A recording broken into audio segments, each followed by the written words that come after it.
His name is Chiwetel Ejiofor, and we're live, ladies and gentlemen, boys and girls, and all you Chiwetel Ejiofors.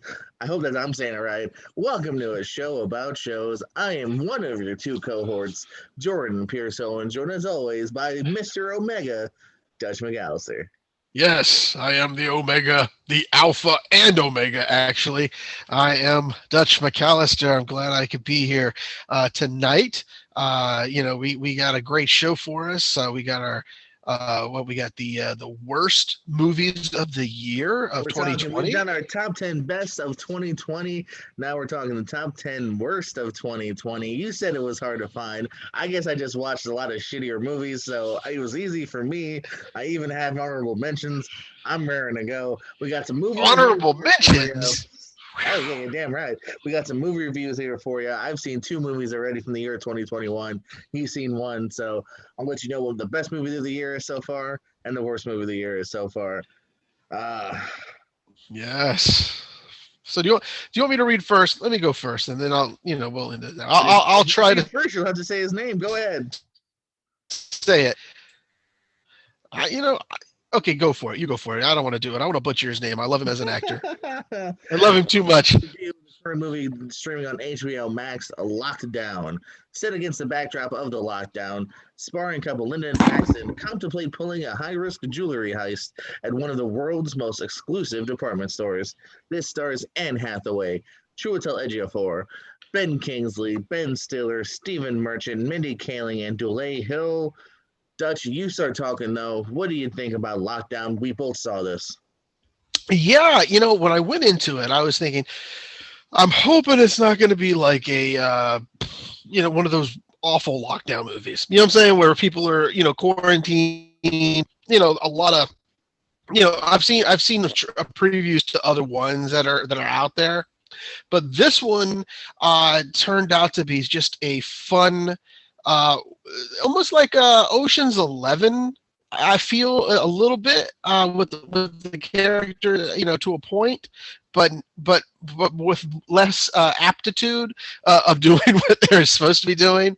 But it's just about a couple who are going through a very rough patch in their relationship, and unfortunately, before one can exit, they cannot leave because of quarantine. It's a great premise. And a lot of soul searching happens, and then a heist is also in the books. I enjoyed it. Okafor just was stellar. Hathaway, stellar. Even Ben Stiller in his tiny little asshole part of a role that he played was just spot on. And it's just I love the kid, his son in the back, putting the Sons about Vermont in the back as well.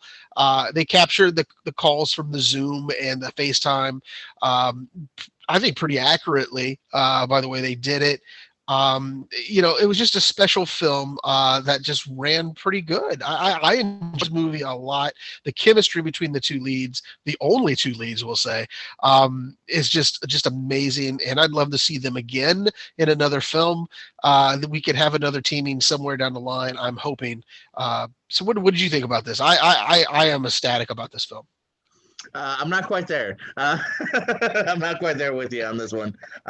It's decent. I felt it was a little too long in the tooth here for me because there are moments that I think it did drag here. During that first half.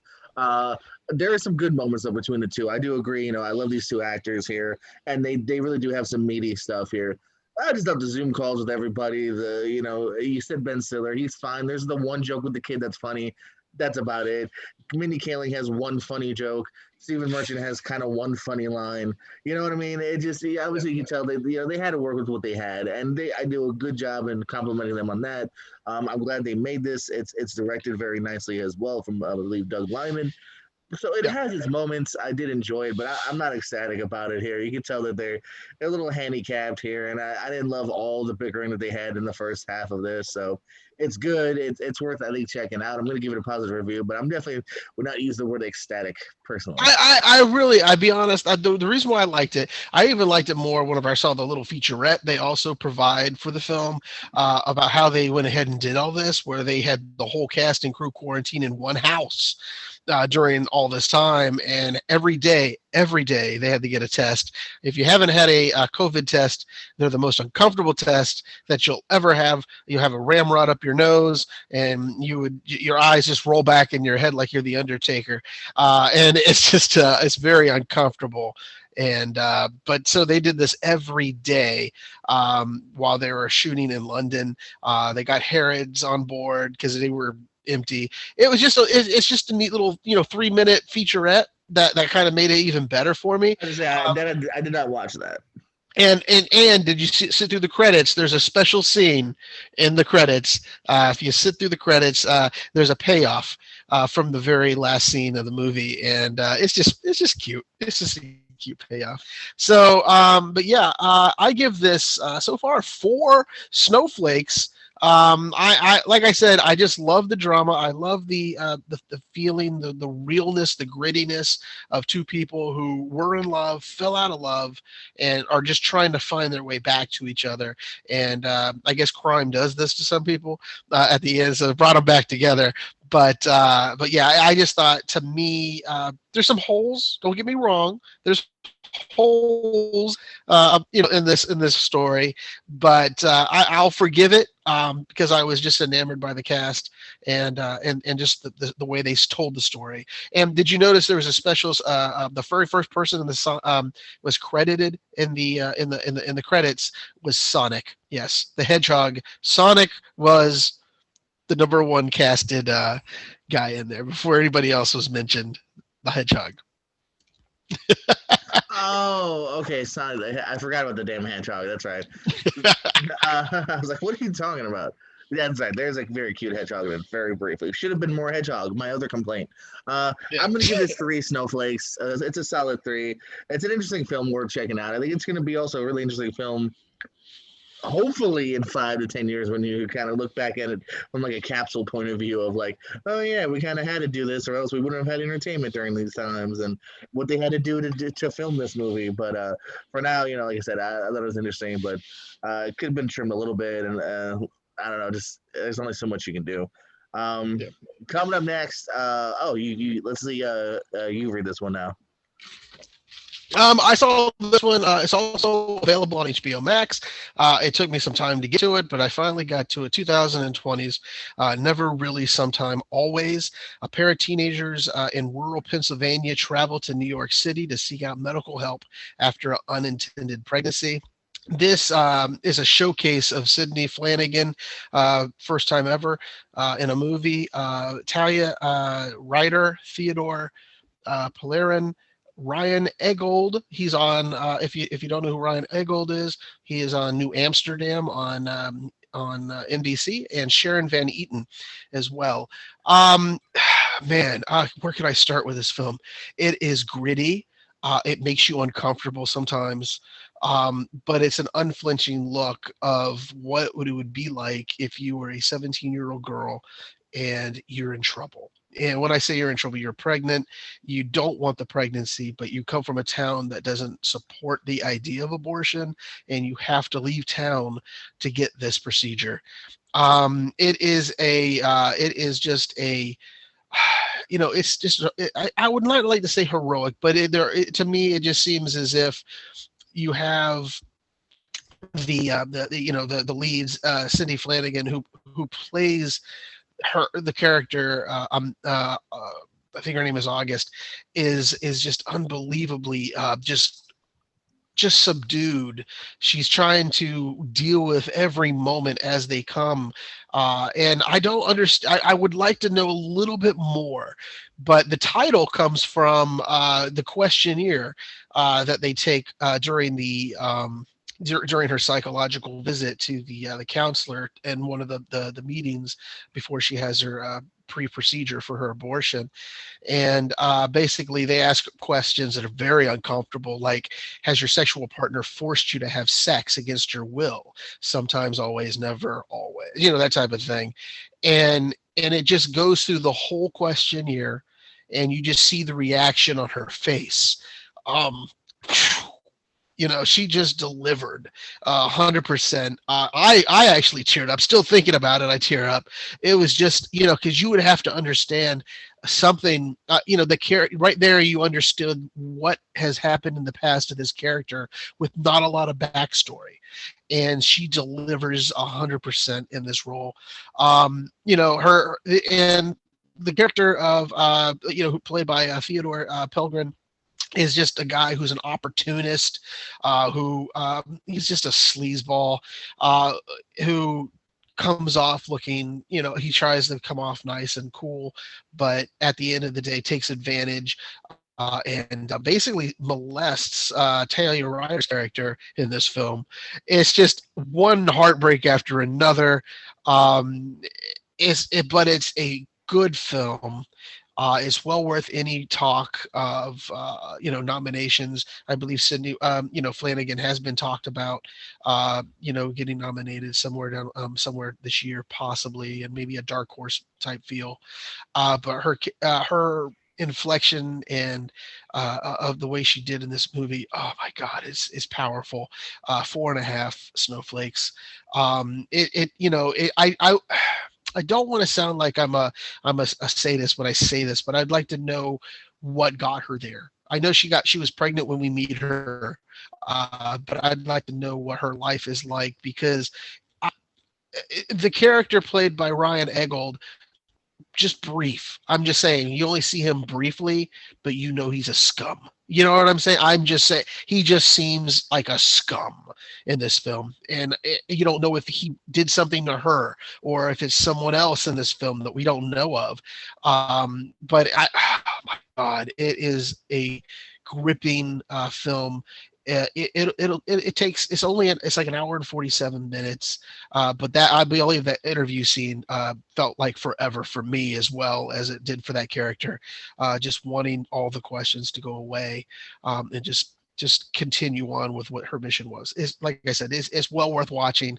If you're anti-abortion or for pro-choice, it doesn't matter. Watch the film and just enjoy a great performance had by a first timer in movies, Cindy Flanagan.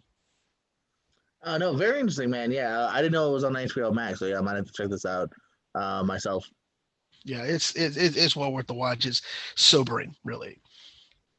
All right, well, the movie that's definitely not going to be as gravitizing as that. We got up next over on the Netflix, Outside the Wire. In the near future, a drone pilot is sent into a deadly militarized zone and must work with an android officer to locate a doomsday device. This stars Damson Idris, Anthony Mackie, Pio Asbach, Emily Beecham, and Michael Kelly. So you didn't check this one out, Dutch? It's on the list. It's not like I said. It's on the list. I don't know. Some of these action films on Netflix kind of get me. It was interesting, but I don't know. What I need to know what you think about it first before I even waste my time with watching a futuristic. I don't know. I don't even know how to describe it.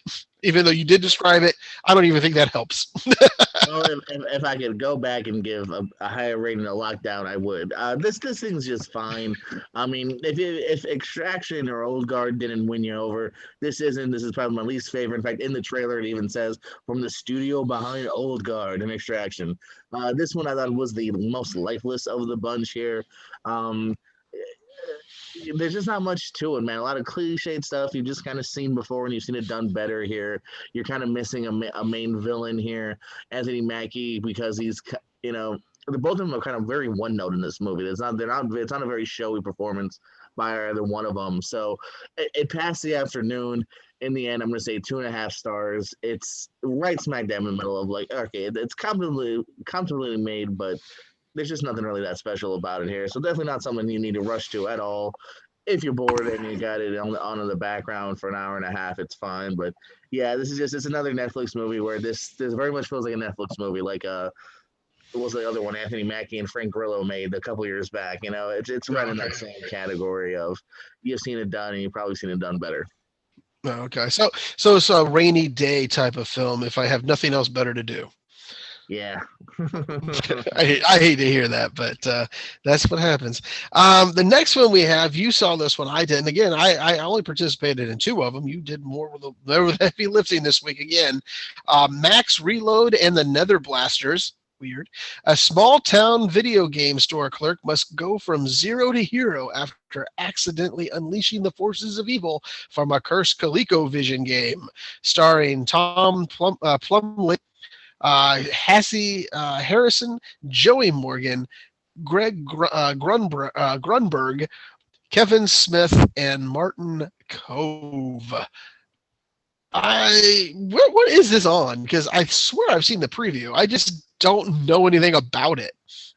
So yeah, this is currently streaming. Hey, we've gone everywhere this week. We've talked a little bit HBO, we've talked Netflix, and now we're going to Prime, baby, Amazon Prime.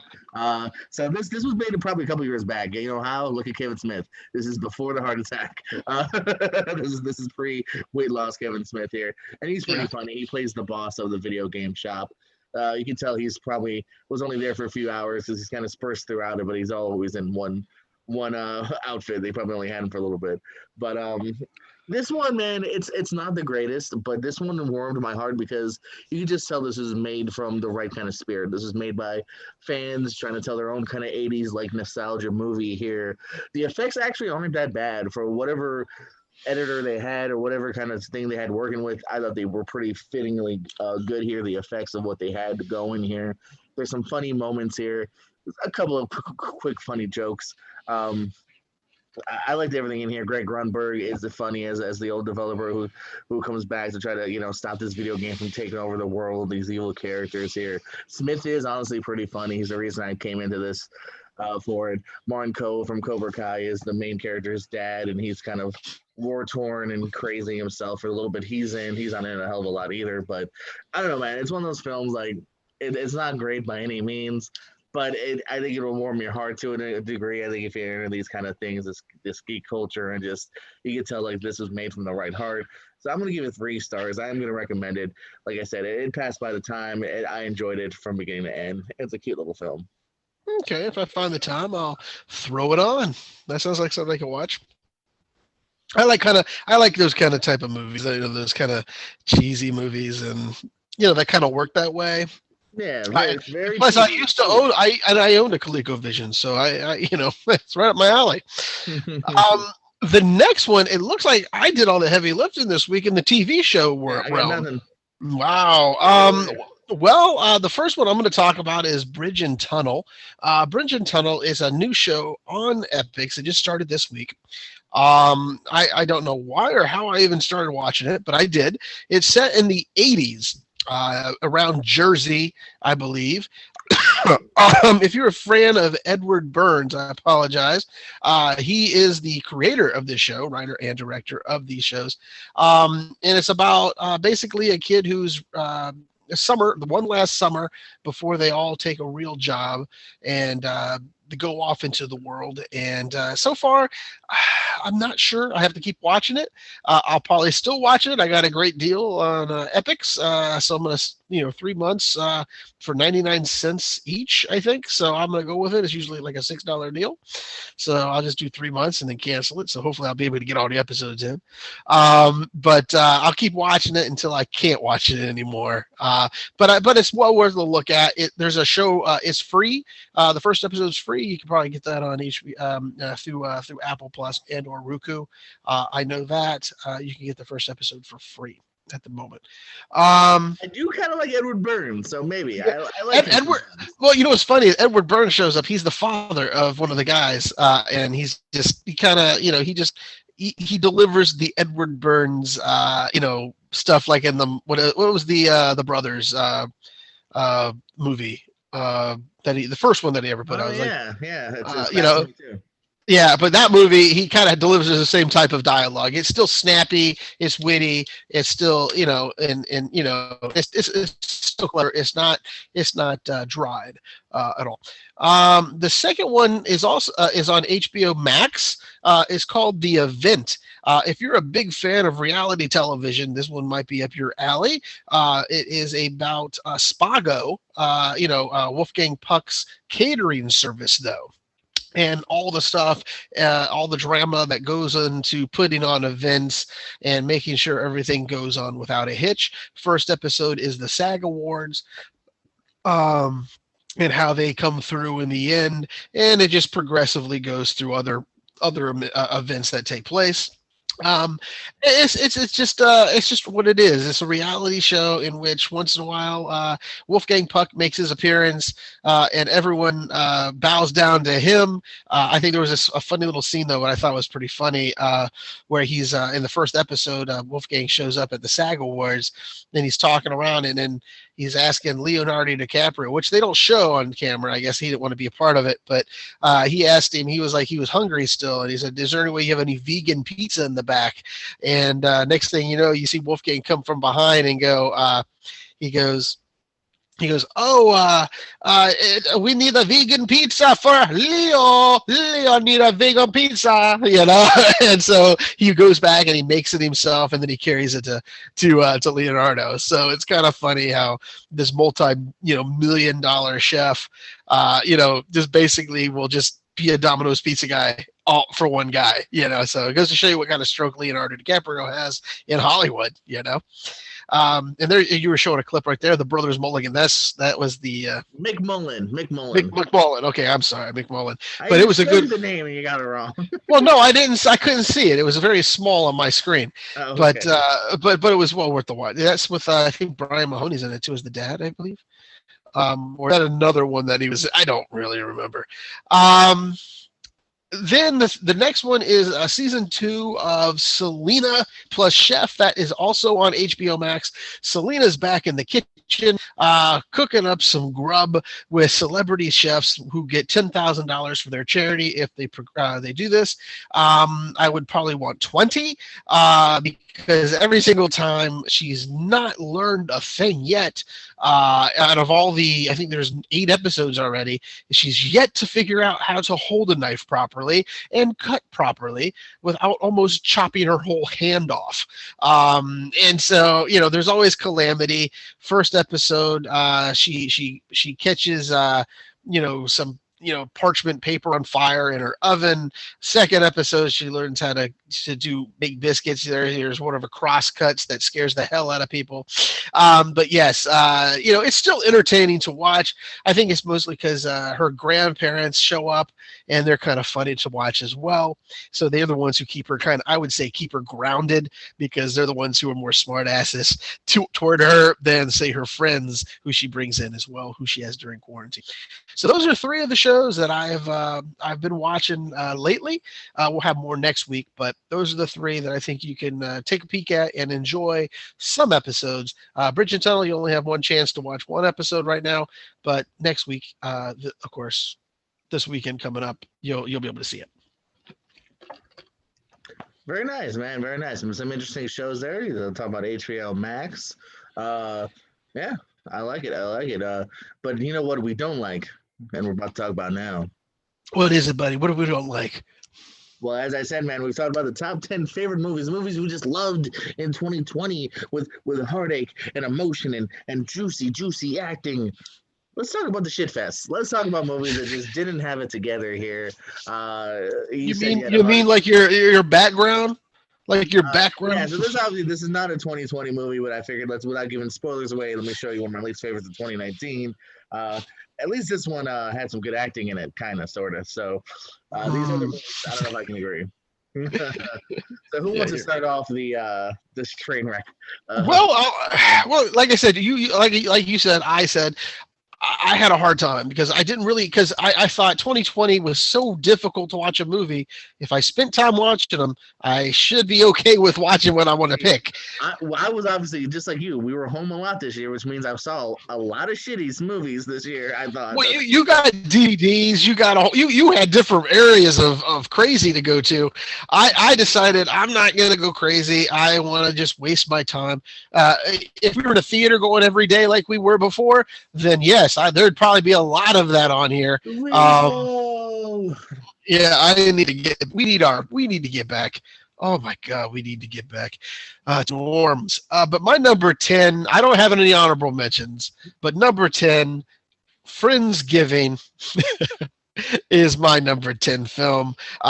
Basically, it's a bunch of, to me, it looked like an impromptu show, a movie. I think I gave it a pretty decent rating last, I think 3.5, which is, I enjoy it still. But if you were to say it's one of the worst films out there, it's really not. But it was a clever film. You didn't like it, I understand. But I might have given it 3. I don't remember at this point. But I know it was in 3.5 range to watch. But yeah, if I had to think about it, I could take away a half a star and be fine. But it's there it is right there. Friendsgiving. There's not much to say. Bunch of people get together and have I don't know, Thanksgiving, and it's just one bad thing after another happens. That's the best I can do with that one. I'm sorry, man. That was my number 10. What do you got, my friend? You are too nice, my friend. Too nice to that film. And funny enough, though, as much as I dislike that film, it's only an honorable mention for me. So I'm not even going to talk too much about it. My honorable mentions for movies I did not like this year: Sleepover, Love Guaranteed. Yeah, that's right, buddy. Love Guaranteed. Friendsgiving, 2 Minutes of Fame, and I got to throw in a good old Vinny D's Bloodshot. So those didn't quite make it. Those all had some sort of maybe merit. Those that didn't have a hell of a lot, though, coming in and my number 10 here. I didn't hate the beginning. I liked the premise, and I still wanted to root for the star of this movie. Or actually, technically, he's kind of the third billing, really, to a degree. That's Pauly Shore's Guest House. I miss the man, in the Army now. Even I enjoy Encino Man. Love me some Encino Man. In fact, I actually might watch that sometime in the next week. I was just thinking about it recently. This is a movie kind of like Friendsgiving, where I felt like, did they not have a full script? Was this the first draft where they left pages blank and said, hopefully something funny will happen, shoot a party scene and things will happen? Have a drug scene that's uninspired. It's just this thing, like I said, it actually starts out okay. I don't hate the couple in it. That's why it's only my number 10 and not any higher. But it just falls apart, and it's eye-rollingly kind of bad. Pauly Shore, again, I'll still kind of root for you. And he's also very unlikable in it, too, to a very large degree. You don't really like Pauly Shore in this. He doesn't come across very good, in my opinion, either. So, number 10, Buddy. Yes, God, I see. This is why you have bad ones, because you choose to watch these. But sure, I'm sorry, childhood. Oh well, I had him too. I only liked what is it, Son-in-Law. That's my favorite. Son-in-Law, dude, come on. That's my favorite. That's my favorite one out of all of them. Number 9 on my list. You named it in your honorable mentions, but I just can't get behind it. Vin Diesel, Bloodshot. This movie's so disjointed. I don't know what he wants. Mr. One Note Wonder is basically what I call him, because that's all he knows how to inflect, one note in his voice. He can't really get any better. I just wish this film could have been better. I really do. The supporting cast tried their best to help him through this film. It just didn't work. The villain was sloppy. Everything about this whole thing was just, like you said, it had a good premise. It just went bad really, really fast. With him having to have all these superpowers and the nanites, and I just didn't understand it. And I don't know why they're going to make a sequel, but they are. So, God, Hollywood doesn't give up. He said he wants to do another Last Witch Hunter. Vin Diesel don't give up, baby. Well, you know why? Because because no one else is giving it any other role, so he's just basically out there saying, "Hey, do we have another Fast and Furious? Do we have another Bloodshot? Do we have another Witch Hunter? Hey, Pitch Black. I know we just did one, but can we do another one?" Hold on. I like Pitch Black. Well, what about the Pacifier or whatever it was? He wants to do a Pacifier 2 or 3 or whatever. He'll do whatever he can, but nothing that makes you yearn for him. Except for Groot. I guess that's the only one. Groot I'll yearn for him for. But that was my number 9, Bloodshot. And man, you know what too? Also, as a deep cut, I enjoy the comic books. The story, there's a good story here that could be told in another movie or TV show here. But this is the epitome of the Hollywood treatment, just taking away what makes it unique and just making it very by the lines. And Do you Not even think a good by the lines of that. do you think if they recast and say the lead, say Vin Diesel was not given this part and somebody else was given a chance, do you think the movie would have been better? No, no, because it would have been the same script and same CGI boss battle. You need a different script. You need a different director. Maybe you might not necessarily put it on the director, but you need at least a different script and like a way to attack the plot. Yeah, that's true. And it's always in the editing as well. But what is your number 8? All right, going in. There's some theatrical movies here and coming in now. The Grudge was early last year here. The sequel reboot no one really asked for, and wanted even less once we saw it here. This thing just it travels to different characters, never does anything interesting with any of them. So like John shows in 3 to 4 scenes and he's gone, and then there's a little brief bit with Frankie Faison. It tackles nothing new. If you've seen the others, you can predict how it's going to end because it does basically what the others do. It just is the epitome of a worthless, unnecessary sequel here. And even when you hear the director, it's funny. You mentioned Locked In, how you actually kind of appreciate a little bit more, like after seeing some bonus features. I appreciate this movie even less because even the director was like, "Yeah, I really wanted to pay homage to this and do what they did." It's like, oh, so you literally you admit that you did nothing new.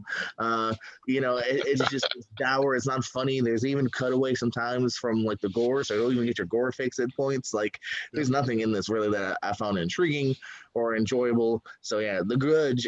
My only grudge is that I sat through it. So that's my number. My number 9.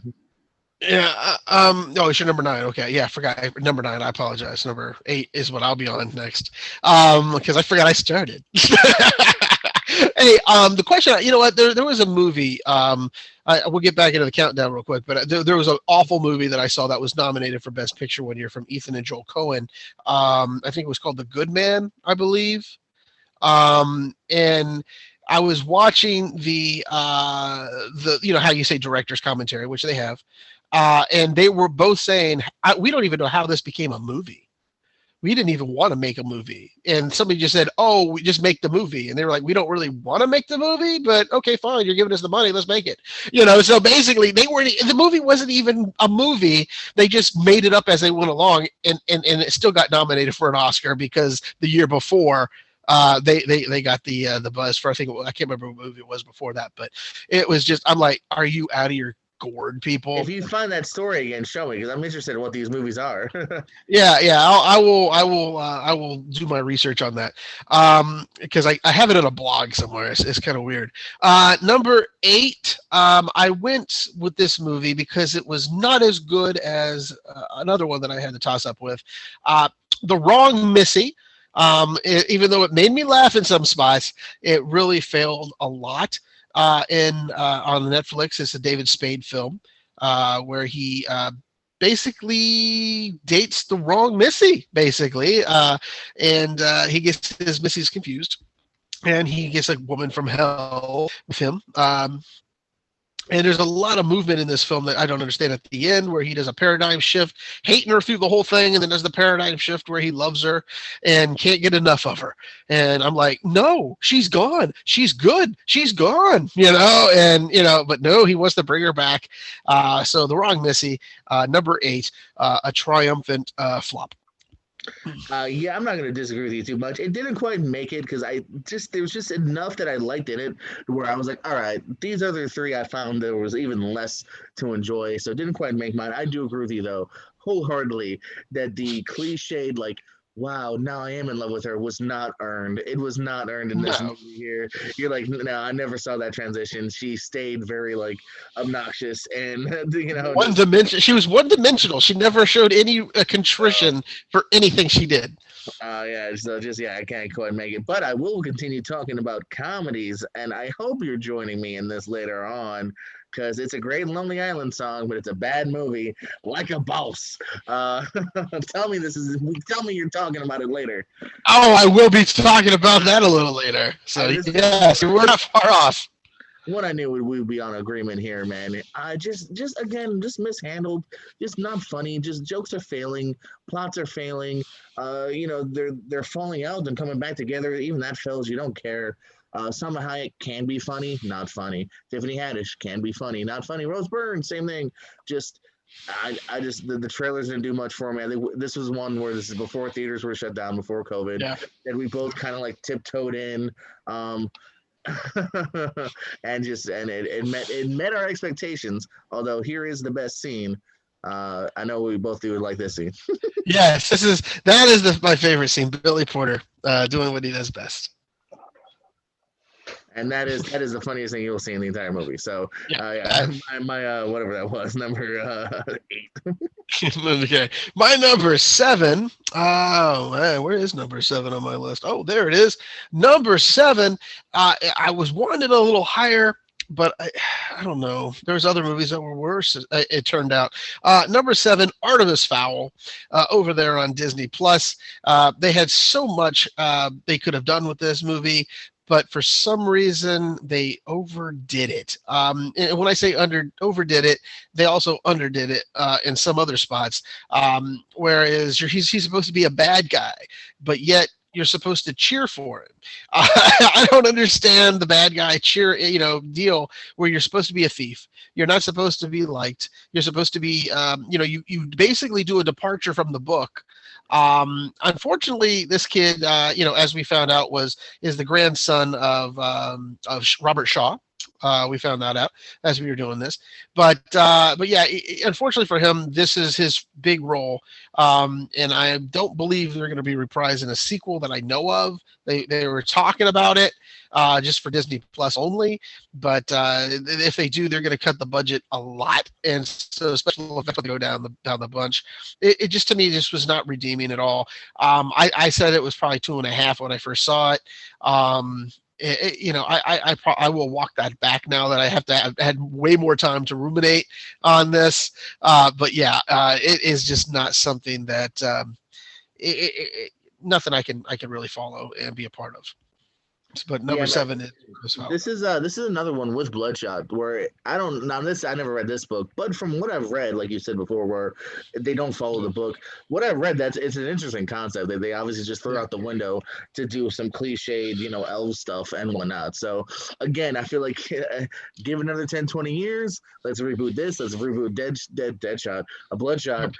I'm totally for it because I feel like there's a juicy story here. There's a very watchable story here. It's just not in this particular movie. You got to find the right person to adapt it, and that's important for any type of. Right, and the company too, man. I just got the writing and then the studio interference. Just I think really dragged these both down. Absolutely. Coming in at 7 for me here, going over back to Amazon Prime. The Lie. This is one of the rare drama movies on my list here because usually, hey man, give me some juicy acting, a dialogue or two. I can sell it. It's usually the comedies and the horrors that I just feel like, they misplaced exactly what you're going for here. But this is just one of those dramas that it's just preposterous from the beginning here. It's mishandled. You got an interesting enough story here, but it's just handled in all sorts of wonky ways. Not a fan of the ending too. The ending will leave you kind of wah, wah, wah. And yeah, I had to throw this out there. It's kind of a horror downer. Again, some decent actors. Peter Sarsgaard's in it, but this is one that I just thought, it's a rough one to watch. It's a sit through. So I'm glad that I missed that movie completely this year.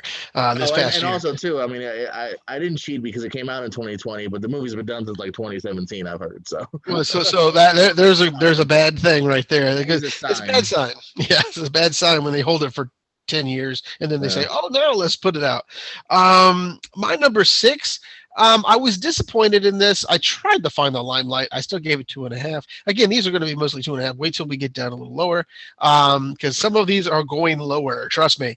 But Scoob, number 6, it was not that good. Actually, I could probably lump the other Scooby cartoon that I watched this year, the Halloween special, 100% into it as well. There was some heart in this. Some of the stuff they could have put in, they could have, that they cut out. But it was not as intriguing. Like I said, the half of the movie could have been cut, and you would have wound up with a decent film. There were some moments where I couldn't figure out what the hell was going on, nor did I care about any of some of this stuff. But again, I do own it because I did buy it. And I showed it to my nieces and nephews, and they didn't really buy into it either, which is sad. But I wish they would have kept them as the kids. If they would have kept them as the kids, I would have probably enjoyed it the most. Like a pup named Scooby Doo, I would have loved a movie so similar to that, but I didn't get it in that one. And they kind of pulled the rug under. And Tracy Morgan, I still cannot forgive you for Captain Caveman. Yeah, you're really riding that horse hard. Oh, I cannot forgive you for Captain Caveman. So that was my number 6, Scoob. I can't follow you there too much. I'm definitely not saying it's good, but there's some merit to it. So I didn't even think about that for my list. Number 6, though, I know you're not joining me because there's no need to join me here. Tales from the Hood 3. This is one of those, man, like, the Tales from the Hood 1 and 2 were like a decade and a half apart. And that shows you because they just finally were like, what can we make a sequel to on the cheap? And from what I've heard, 2 blows this out of the water. There's like it's different segments in this movie here, all tied together with something with Tony Todd, which is also just, you end the movie laughing. Yeah, I like Tony Todd though. I think he's a good actor. It's just he's fine. He's very one note in his little things. He's not bad by any means, but he's fine. But you end the movie laughing, and you're not supposed to end it laughing, going, "What?" Just that's what you had. That's the budget you had. Like I gave Max Blasters before credit for what they had, for what working with what they had. This doesn't work with what you have. The first part might be the best, and even that was just mediocre, and then it just gets worse here. So, very, very, very mishandled. There's one part of it that's funny to watch from a train wreck's perspective, but other than that, very, very skippable. Okay, well, yeah, you're with me on that. I would never have probably watched it because it is a horror type film. So me, I only watch a handful of those a year, and I'm very horrible. The horror that I had to sit through. The number 5 on my list is Netflix again. The Last Days of American Crime. Perfect, good premise. I no. Missed completely. Swing and a miss. This guy is basically hired to do one job. To steal a ton of money and then run it over to Canada's border before money doesn't really mean a thing, I think, in the States, and crime will be a nothing because everyone's outlawed. They're got an implant, and so everyone's going to turn. It's just, oh my God, it's just an awful rendition of this movie. There are some they all take it too seriously is what they do in this. If you were more tongue in cheek, you might have got away with it, but it's very disjointed. I don't really care for the hero. I don't really like the villain. I don't like any of it. But that's why we're getting closer to the top in the awful movies. But number 5, just skip it completely. The Last Days of American Crime. I might be talking about that later, so I will expand a little bit upon the hatred of that movie coming up. This next one, though, hated the ending. I'll talk about it. Yeah, I know you will. This next one, unfortunately for me, you're not joining me on the hatred of this movie here, and I wish I could bring you on the bandwagon for number 5, The Buddy Games. Oh, The Buddy Games, this movie that, unlike The Lie, which was shot 3-4 years ago and is finally coming out, this feels like it was shot a decade and a half ago. This feels like it was shot in the year 1994, or maybe more like 98, 2000, more like that. It was more like that Tom Cats era of movies and Boat Trip and all that bullshit. This is just dudes being not dudes but douchebags from the get-go, where the first joke is this dude gets shot in the balls and now he lost his balls and then later on I'm gonna hit you in the balls and hey look, now we gotta shit our pants. Hey bro, hey. It's just bros being bros, man. My turn, sir. My turn. I know.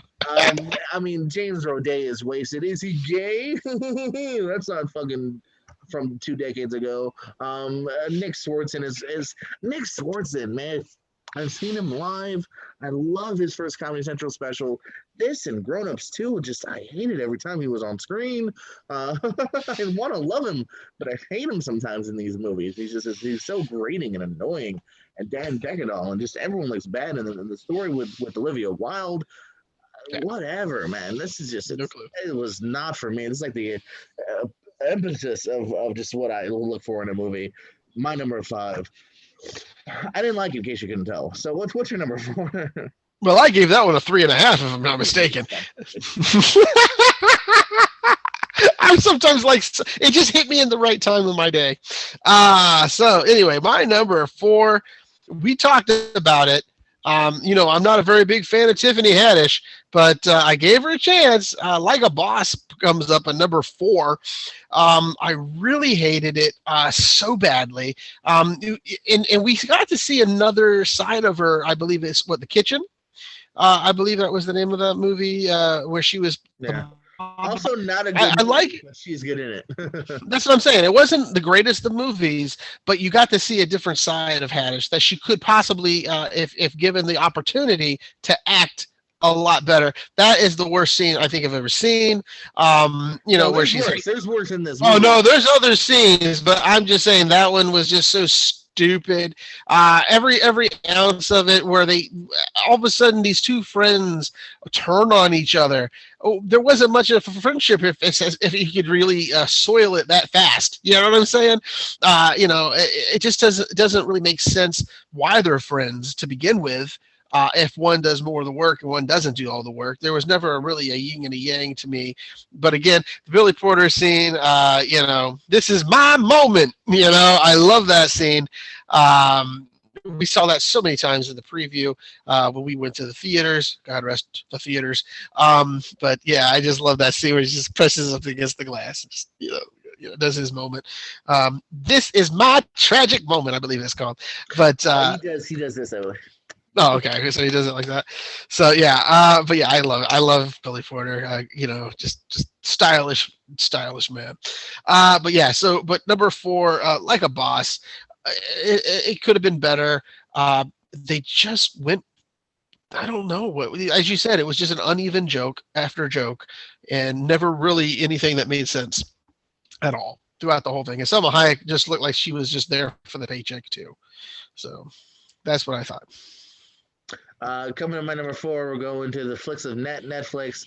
It's called The Horse Girl, and I feel bad including this to a degree because I feel like maybe there's something bigger picture here, man. And I've tried looking at other reviews and the ending explained and what's the reason that this happened, and now is she an alien? Is she time traveling? Is it this or that? All I know is for me personally, in the end, I was bored. It never even up for me.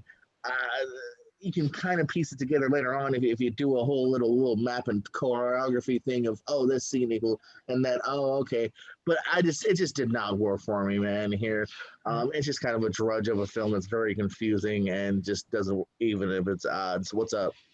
I would just like to see your queue in Netflix because that's never been ever brought up to me that, hey, what you might like, Horse Girl, maybe because, the first thing I would think was Sarah Jessica Parker. But the point is, another spam, Zack Snyder moment coming up later. But no. Alison Brie guy. I love Alison Brie.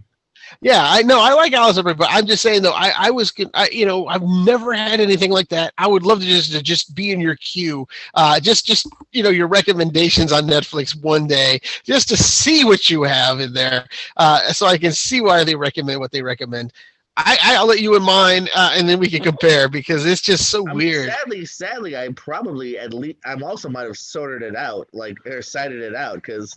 Like I said, I was kind of looking forward to it. I knew it was coming, I think, in February or whatever. See, I didn't even hear about it. So or you might have reviewed it, and it was one of those reviews where I just, I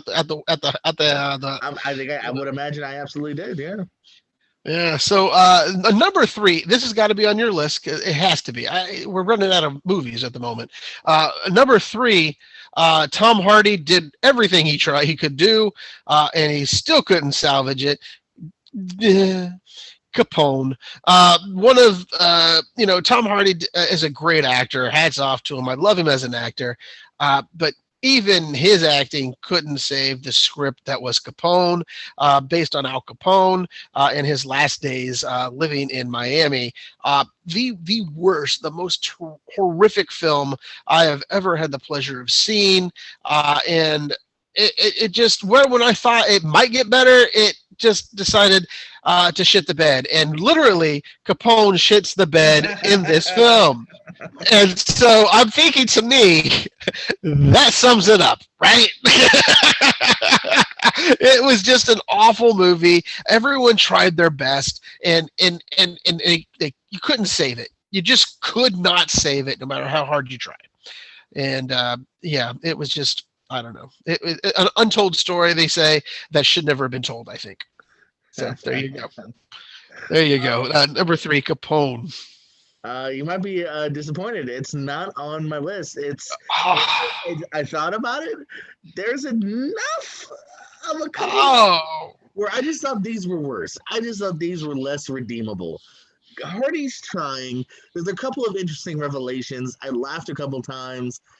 And then it's pretty bad, all the other moments. But, so I'm no argument here. But these I just thought were worse. And speaking of me hating on Netflix, you two a little bit. Let's continue. Number 3, Desperados, with Nassim Pedrad. Oh man, just no bueno. Just I'll watch like a boss 3 more times before I see this thing again, and that shows you how much I hate it. Just not funny here. You got the dude from Upload as well, but he's only in like the first part and the last. Damon Wayans and her again. It's just one of those things, like you said with Wrong Missy. You don't buy into why these two might like each other at all, but it's forced, and they're trying it out there, and just. How did I miss this one? How did I miss this one? I don't. Please see it and let me know, man. It's still, but obviously a year old at this point. So, because I think it was early. I want to say early again last year, but it might be a Buddy Games all over again. Maybe you'll give it 4 stars. Doesn't it look like a movie that I would be interested in? Why didn't I figure this out or something? But I guess I don't know. Maybe I did listen to your review to stay away from it. Check it out. In fact, I say go see it and then review it here soon. I don't know about that. I got 2021 I got to work on now. It's so hard. So hard. All right, we're coming up to the nitty gritty here. What's your 2? My number 2. You made me watch some of this, and I had to finish it, and then I hated it for you. I hated you, and I never reviewed it. That I watched the whole goddamn thing. Well, because I just didn't want to watch it, and I didn't want to talk about it anymore. And that is The Jesus Rolls. Yes, I finished it. Okay. I watched the last part with you. I watched the first part at home, and I suffered through the ending again. And it just is a vomit bag full of excrement, full of body parts, full of whatever else you want to put in there. It's just a bad film that should have never been made. It to me smears the legend of the Big Lebowski a little bit, with one of the characters that you kind of like in the film, but they abuse him so badly in this one that you never want to ever see any thought process of a sequel to the Big Lebowski ever in the future. I just, oh my God, this is just what they call a franchise killer. And that's exactly what he did in this film. Turturro just did not, oh my God, this film was just horrible, heaping pile of shit. The Jesus Rolls did not roll for me. Clarification for me anyway. I agree with you. This thing is just it's odd. It's an odd bad because it's not funny, and then all of a sudden it gets super serious with Susan Sarandon, and that doesn't work. And what they do with Pete Davidson doesn't work. And it's this odd little piece of film. You've really come to actually dislike Turturro's character here as well. Very much a side character that didn't need his own vehicle. When you see this here. I don't have it in my top 10, and I'll only tell you why, because obviously even the YouTube clip says 2020. I had several sites reported as 2019 because that's when it first rolled out. So I actually I have it on my 2019 worst of list. So it's the only reason I didn't make mine. So yeah, but I no argument here, man. Like you said, you Tarantino'd it, you saw the end, then I guess the beginning, and it still doesn't add up. Yeah, it's a bad movie. Yeah, all the way. What do you got for number 2, my friend? Well, like, we've been hating on Netflix. Let's hate on Hulu a little bit here. I've been drudging through the Into the Dark series here, where even the best Into the Dark movie is meh. And this one is less than meh. Not good, not good characters, not good acting, no gore. Just an odd movie. I'm sorry, we're talking about Crawlers, by the way. Here, I Yes, I remember your awful review of this. So yeah, it's all coming back to me now. It bored me then. I'm looking at it now, trying to remember any scenes or characters. I'm having a hard time because I tried wiping as much of it from my memory as humanly possible here. So, kind of I think I'm saying epitome a lot tonight. My apologies. The epitome of just forgettable and skippable. This is extremely skippable. That's why it's my number two. Oh man, I think we're in agreement then on our number one, because if we're not, then where the hell have I been in 2020? I can spoiler you. We're not. I think we can. I would be upset if you aren't even close to where I think number one, the Doolittle with Robert Downey Jr. If you don't have that, my friend, I don't know what realm we're in, because that was just another trash pile that, unfortunately, Robert Downey Jr. produced himself. Yes, I guess Iron Man gave him a little bit of too much cockiness to make this movie and use his own money to do it. Unbelievable. I don't understand it. I guess he makes over $75 million of Iron Man performance anymore. So it is just an incoherent, babbling film, kind of like what I do in my reviews most of the time. But this is, I don't get paid for it. Okay, this man pays people for it, and we have talking animals who have more personality than Dr. Doolittle himself, and that's a shame. When you have that. Antonio Banderas' small little part, a lot nicer, and he was the tiger, I believe, right? Or was he the tiger, or was he a pirate? I can't remember which one it was. The pirate. Yeah, he's a real life person. Yeah, so. yeah, he's a real life person. I got him and Puss in Boots all of a sudden mixed up because they kind of played the same looking character. But let me tell you, I thought Antonio Banderas' part may have been a little better of a part to watch than, say, Robert Downey Jr. in this film. And I like Robert Downey Jr. I really do. I wanted to like this movie. When you have children, and I watched this without you, I believe. When you have children wanting to go home about halfway through and there's a talking polar bear, and you have a problem. And that's exactly what I saw. And it was just one just long, I think 2 hour and some change train wreck for anybody. So Doolittle tops my list. I can't follow you here. Now let me don't put the fork knife down. It better not. It better not be Hubie, you son of a bitch. No, Hubie didn't even really make the thought process. Actually, Wrong Missy would have made it before Hubie. I'm not the defender of this movie by any means. Again, though, kind of like I was saying with, I think, what was the other one, El Capote.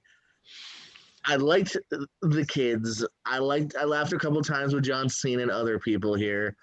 It looks nice. There's enough redeemable to where I don't think it's anywhere near my number one. Could it have made the top 10 or 15 if we do the actual movies? It probably would have definitely made it, even if we had a full year. So these other ones were just worse for me here. So there's enough here to where it didn't make my list. Maybe we did the top 20 and would have, but it didn't quite crack it for me. My number one is something, though, you do agree with. So calm down. I mentioned before, we're going to talk about again, Last Days of American Crime. I freaking loathe this movie. I wanted to leave the theater. When I say theater, I mean my living room. I just wanted to walk out, go to wherever the Netflix headquarters are, and then slap them on the wrist and go, no. I hate everyone in this.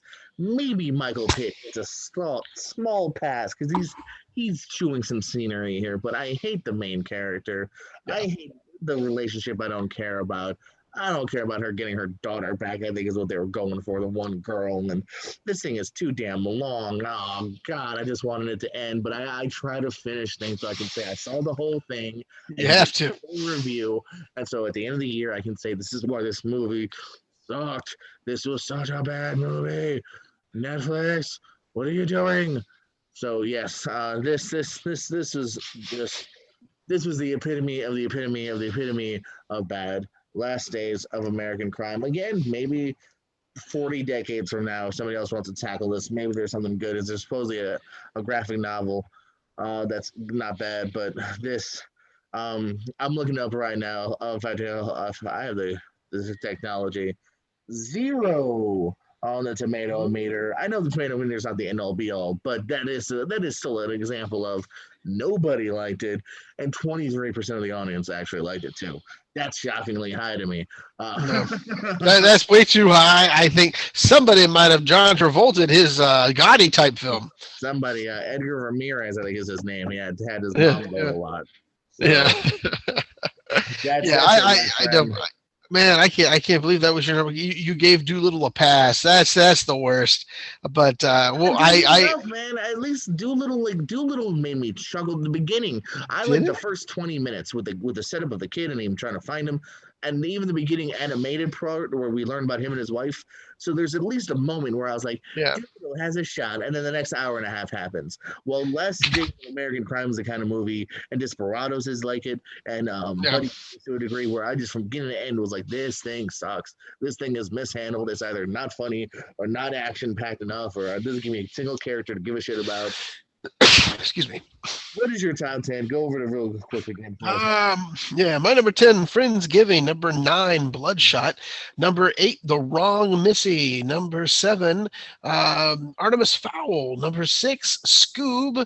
Number 5, The Last Days of American Crime. Number 4, Like a Boss. Number 3, Capone. Number 2, The Jesus Rolls. And number 1, Doolittle. Coming in my top 10 worst of the year 2020. Number 10, The Guest House. Number 9, The Grudge. Number 8, Like a Boss. Number 7, The Lie. 6, Tales from the Hood 3. 5, Buddy Games. 4, Desperados. 3, Horse Girl. 2, Crawlers. And number 1, Last Days of American Crime. There you have it, everybody. Our top 10 worst films of 2020. I'm actually polishing up my top 10 albums of 2020. I'm still going through my list. I have to listen to some just to double check. But I am actually at 6 of them on my list. I have 4 that are in purgatory right now that I have to re-listen to just to double check that they deserve to I be might there. have I don't know if I'll have a top 10, but in a couple of weeks, I'll have a album review myself. Oh, I cannot wait. Are you going to finally review my album I just put out in 2021? Dutch Sings the Blues? No, I will check out your next album, though. Dutch sings the best of the hip hop jams of the 90s. Yes. Well, actually, it was more of the Marky Mark Funky Bunch that I went into in the early. That's a hip hop jam of the 90s. What are you talking about? Yeah, just his whole album. I cover the whole album from top to bottom. Yeah. I'm looking forward to the new Foo Fighters. That's what I want to listen to. You know, I'm kind of interested in that. I can't wait to hear what goes on there. But yeah, there's a few albums that are already dropped that I'm interested in, so I can't wait to listen to those. You know, I like I said, I'm trying to put this 10 list for our top 10. You know, because I think last year, if I would have put, I think I put some out. Did I do a top 10 list last year, or did I just say some albums to listen to? But a lot of those got Grammy nominated and recognized, which was something that I didn't know, you know, until I started reading, you know, when they came out. But I thought it was pretty interesting. So you might have heard it here first before they get nominated. So my friend, I have news. I know you probably read our post that we put out tonight. It's a Wednesday night that we're filming this, and we might be putting it a little later. But unfortunately, I have the bad news tonight. Cloris Leachman, 94, died this evening, and it's a shame. She was such a funny, talented, comedic, and serious actress that no one actually knew. The Last Picture Show, she got nominated and won her Oscar, Emmy-winning deal. She was also in Dancing with the Stars not too long ago, and just, you know, going out there and going crazy. It's a shame that we lost such a talented person, but she gave us everything she had while she was here, and I just loved her candidness in her interviews as well. She spoke her mind, and she didn't care what anyone thought, and just a lovely beacon that we got to see. And there's her Oscar-winning performance right there in the last picture show. If you haven't seen it, it's well worth the watch. I believe Sybil Shepherd's in it as well, and Jeff Bridges. But yeah, just like I said, that's my beginning of this show, because usually I bring the deaths early, later in the film, the show. I thought tonight it'd be nice to say farewell to Cloris Leachman. No, absolutely, man. No, I'm glad you actually had it on here because I think I made my notes yesterday, actually, so I probably would have forgotten. Yeah, man, Cloris Leachman, man, super funny, dude. Anytime she popped up here, I mean, you saw some of these clips. Are Butch Cassidy is Sundance Kid, Mary Tyler Moore, so she's been working for a long time. But I loved every time she popped up. I knew I was ready to have a smile on my face. From the crazy mother in Beer Fest, even her little office cameo with her Jack Black falling in love with her is pretty darn funny. And she was great even as the mostly silent Meemaw on Raising Hope. Oh, there's Raising Hope right there. Yeah, Raising Hope. Yeah. And there's flashbacks where she does talk more, but she's so funny on that. I guess she was in American Gods. I had to check that out. Mad About You. Oh, yeah, I forgot they redid Mad About You, but just a super funny talented lady. Like I said, every time she popped up, my eyes was on her because I knew she'd be delivering something to watch, man, something to really enjoy. And 94, work until the very end too, as you just saw with American Gods and whatnot. And she'll be missed, man. What a presence. What a good time anytime she was on screen. It's just a very, very talented actress. I'm glad. And you said, what was it that you just, what movie did you just say a couple seconds ago? Not American Gods. The one before that, you said something. Beer Fest? Not Beer Fest. It's something, I don't know. Something popped in my head and I was going to tell you something about something, but that's all right. Never mind. We'll move on. I can't remember because I was too busy and I heard it and I was like, oh, I got to talk to about that. But yeah, like I said, she'll be missed, and God bless her and save her. So there you go. So what else you got for me, boss man? I'm going to sneak in some wrestling news for you because the WWE Network is now joining with Peacock. Peacock starting March 18th, right before, about 2-3 weeks before WrestleMania. I have Peacock, but I guess in order to not have damn commercials, I'm still gonna have to pay for it because I don't like commercials. So screw you, commercials. I heard it's free if you have the Comcast. If you get that subscription for free. Yes, but with commercials, I don't. I can deal with it with Peacock because I watch it so little. I watched it mainly for AP Bio, and then I moved on. But I'm not going to watch WWE Network with commercials. So yeah, but I mean that's cool, man. That's just bigger platform. First I was against it because I don't like change. I like how it is now, but it's happening. Well, you're paying $10 now. So what would be the difference if you pay $10 for Peacock? You're giving them the money, and you're getting commercial free Peacock along with commercial free WWE Network. I can finally finish AP Bio. Oh boy, it has been a week of the movie release shuffles. 2021, we were just finger crossing and hoping it was going to stop, but nope, it's happening all over the place. A Quiet Place 2, we're supposed to get it a year ago. Has now moved away from April of this year to September 17th. The Kingsman is now August 20th. Bob's Burgers, which I only just recently got excited about when we were doing our anticipated list, that they were making a Bob's Burgers movies. Well, it's been not permanently, but it's been temporarily pulled without even giving a date as when we'll be seeing that. Some movies we won't even see this year. Morbius with Jared Leto will not be hitting theaters until January 21st now of 2022. And I know we both talked about, I think Morbius was actually in your list, if I'm not mistaken. It was in my honorable mentions. Uncharted, I know that we talked about. That was my number 7. July to February 11th now of 2022 is when we'll see when we'll see Uncharted.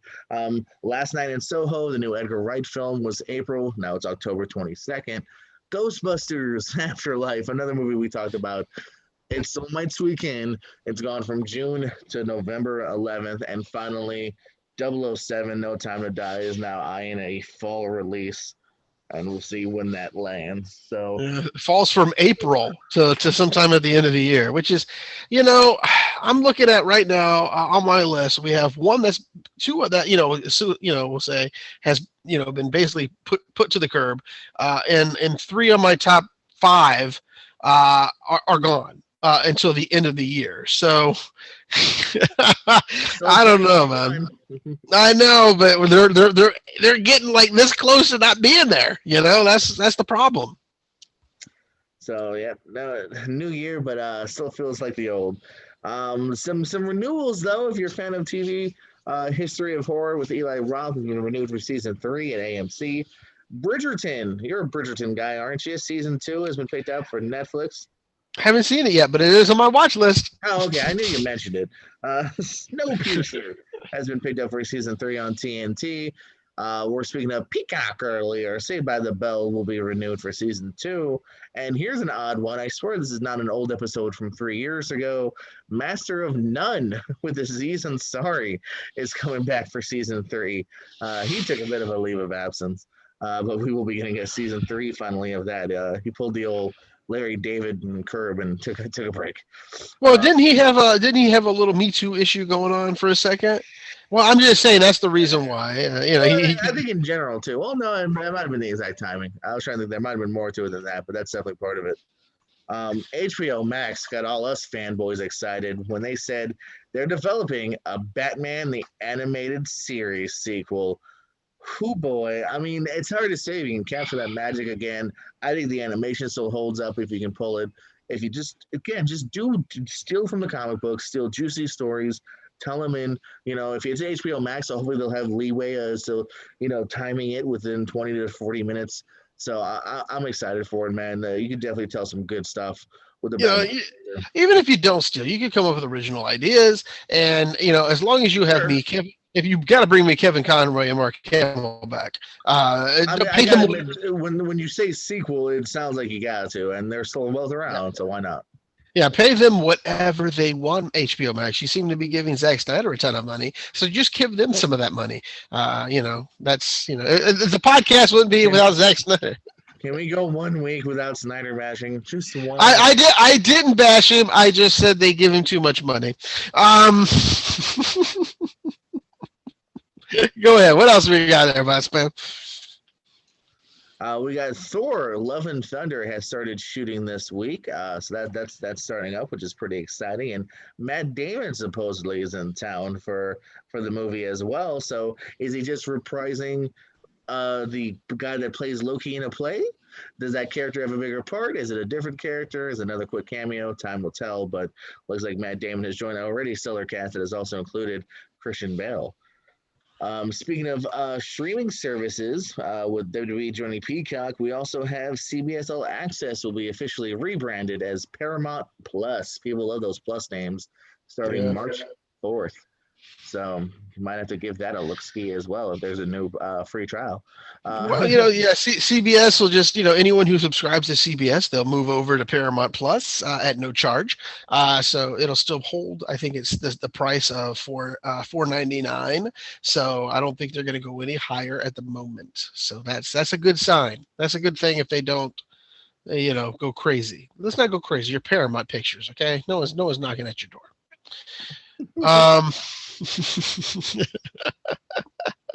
Oh, you know what? I was just reading a small article just recently. Oscar Best Picture Screening Room voters, they have 200 movies that have been submitted for Best Picture, right? Guess what movie was not Best Picture worthy so far?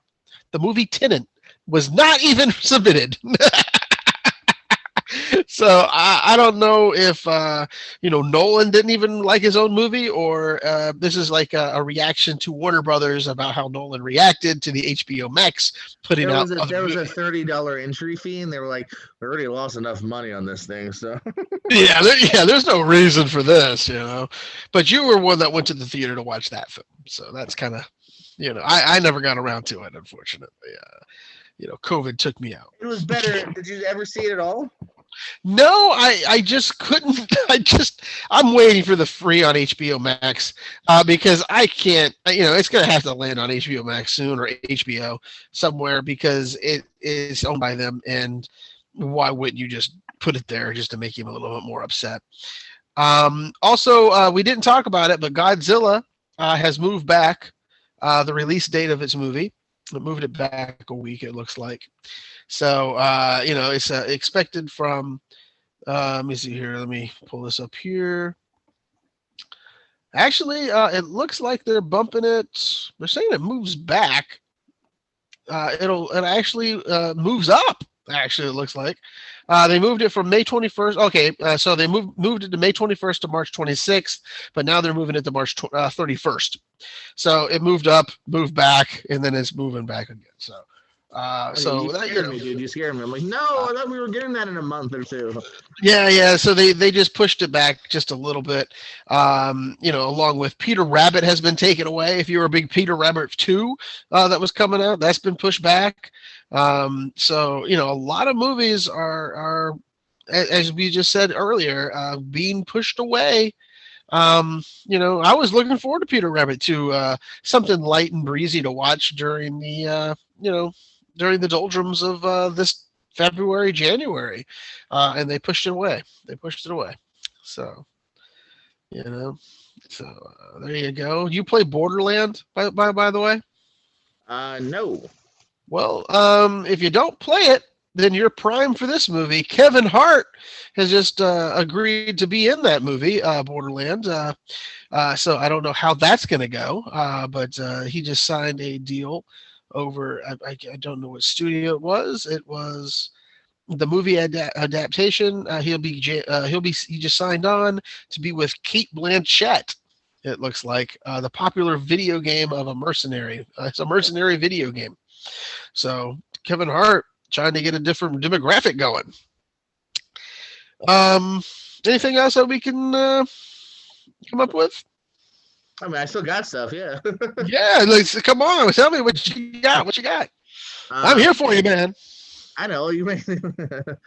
Peaky Blinders is ending at season 6, but there is talks of doing a wrap-up movie as a little bit of another installment. High Maintenance is also ending at season 4 over at the HBO. Ethan Hawke is in talks to play the villain for the Disney Plus Moon Knight. And finally, have you heard about this? Have you seen this? Have you read this? No. Charlie Cox's Daredevil supposedly is going to be in Spider-Man 3 as well. I mean, everyone's in Spider-Man 3. We're in Spider-Man 3. Batman's in Spider-Man 3. So why not Daredevil? So, I mean, I like it because there's hopes that maybe those characters aren't dead yet. What you got? Also, don't forget, the Punisher is being rebooted, along with what's his name? God, I just wouldn't mess. Bert, what's his name? Berthal. Berthal is coming back to reprise his role for the big screen. So we're gonna have John Berthal come back in and play the Punisher. Some people are saying, well, maybe we're gonna have to redo his symbol of that skull, due to the fact some unfortunates called who are on the right wing of the world took that as their own emblem as they insurged on our government earlier this year. So people were wearing that, so they're trying to think, well, maybe we shouldn't use that. But I don't know. I kind of like I like the logo, no matter what. We all know, if you're a true fan, where the line is drawn. Yeah, that's my point. Like, my point would be, like, don't let the bad take something away from us. Yeah. Don't let political, at this point, don't try to be political correctness about your logo.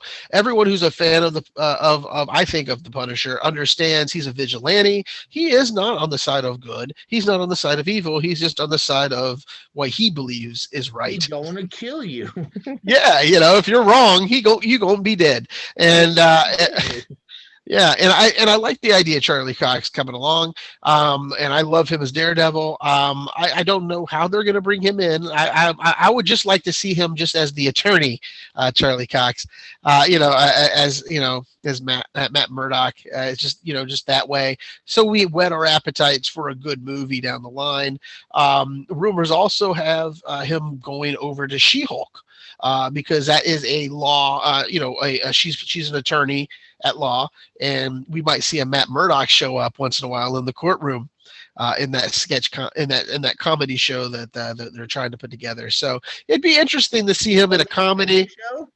Yeah, it's going to be a comedy show, a 30-minute comedy.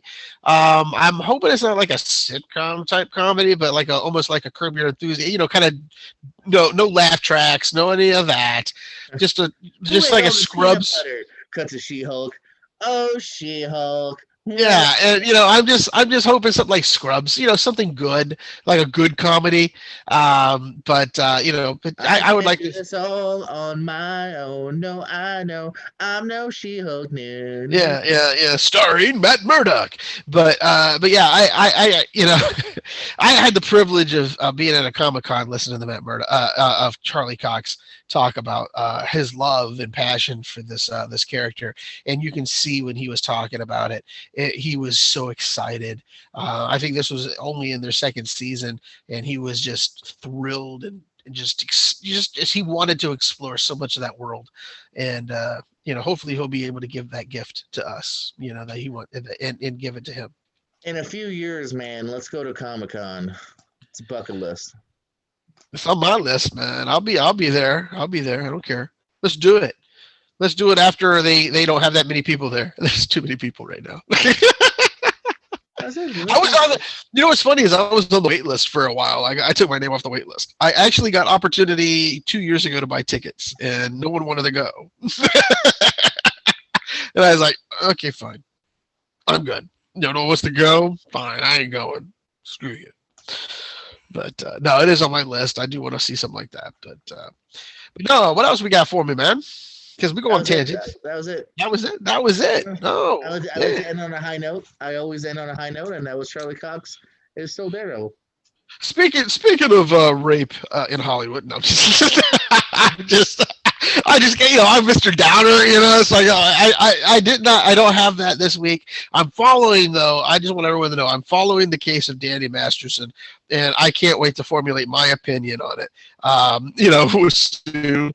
But it is an interesting case. So if you haven't had a chance to try to find anything on it, it is just way out there right now, and it's a very interesting case, like I said, and I can't wait for it to really kick in the high gear.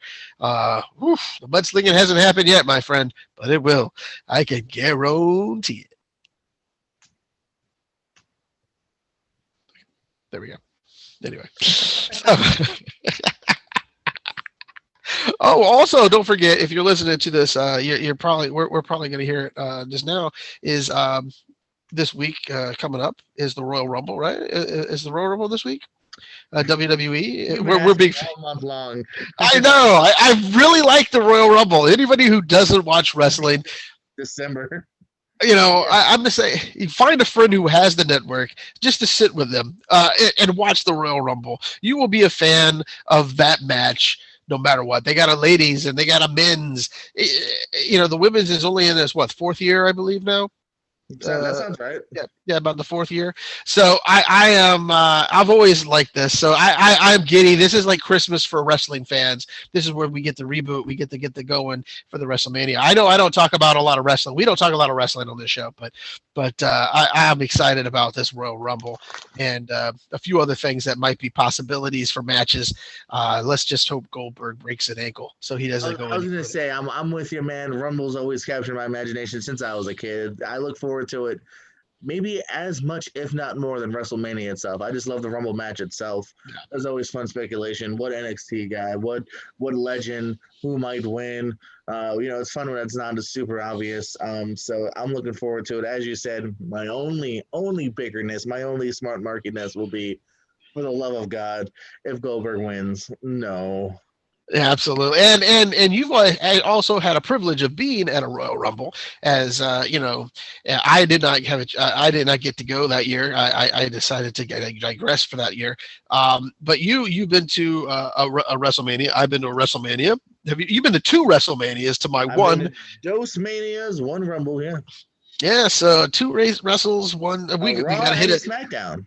What we need to do as a team is to hit the old granddaddies, Survivor and SummerSlam, Survivor Series and SummerSlam. That'll be our deal. So again, cool. Sorry, we might have lost some ratings from people, or we might have picked up some with our talk about wrestling. But when we end the shows on these rambles, we always lose a couple. Yeah, I know. But hey, look, I got my Omega shirt, so I'm good. And I don't know if you remember, I'm wearing the shirt that Anne Hathaway wore in the last scene of Lockdown. She was wearing this. Oh, was she? Different Oh, pattern or different kind oh, of okay. layout. But I swear it was this kind of aqua white shirt. See, you're a bigger fan of Lockdown than you actually gave yourself That's credit why for. I only gave it 3 because Anne wore it better than me. I don't know about that, sir. I have to see you both in person to really judge it. So, and if you have a chance, come down and on the show and bring this shirt. Yeah, bring this shirt if you have it, and it's got to be in your wardrobe. They could have had a big budget for that film. But so anyway, I would like to say goodnight and thank you. Good day and good evening, and I bid you all adieu. Right? Bang. Good night. Oh man, that was fun. Is that the end? Oh yeah, that'll be. Yeah, we're still going. You didn't push the stop. Bang bang, bang bang.